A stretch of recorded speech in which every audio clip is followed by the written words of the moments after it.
Hello and welcome to another video. Today, I'm going to be talking about why music piracy is completely justified still to this day. Now, I say it's justified, but I don't automatically recommend pirating all of your music. I actually wholly recommend just supporting the artist instead, whether that be through donations, buying the album digitally, or getting physical media like I have. I have a decent CD collection. This is not nearly the amount of CDs I own. And again, I highly recommend doing that over piracy or streaming when you want to support an artist. However, if you want to stick with streaming services, I entirely get that because they're very convenient.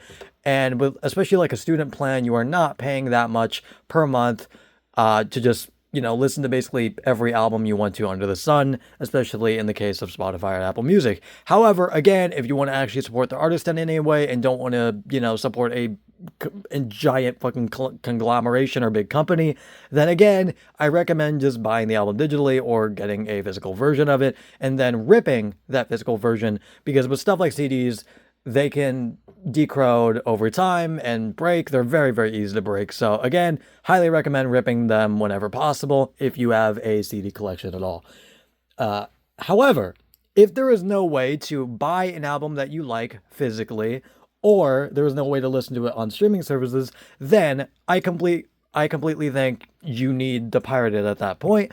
And it is really not that hard to do. I'm not going to do a fucking how-to guide on how to pirate stuff because I don't want to go to jail. However, I'll just say it is very easy to convert a YouTube file to or not a YouTube file, but a YouTube video to an MP3 or whatever fucking audio format you want, and then take some of the metadata it probably already has from the download and then sort it into an actual album. It's really not that hard to do.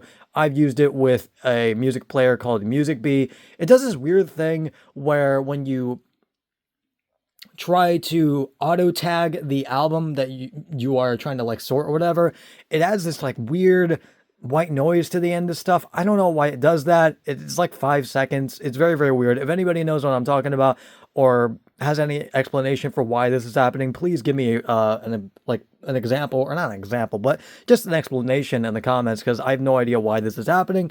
But again, if you are running into this issue where you're trying to like auto tag an album, but it just adds this weird white noise or just has other problems, because MusicBee does have a lot of problems, especially related to like album art, then I recommend definitely just taking the album, immediately just converting it to whatever file format you want, and then just transferring it into a album name under, a specific artist, and then actually inputting the metadata in like an operating system through like the inbuilt like metadata fucking changer or whatever. I don't know what it's called, but you can definitely change metadata extremely easily on Windows with the supported file types. And don't do it with WAVs. I tried doing it with WAVs. It doesn't work. You can't edit metadata for whatever reason on Windows, like in the, the properties panel. You can't do it. So again, with stuff like FLAC or MP3 or basically almost any other format, I'm pretty sure it works perfectly fine though. And again, I only recommend doing this if you have no way of supporting the artist financially, or they just don't have their album available digitally or physically. So yeah, that is basically it, and I will see you guys later. Goodbye.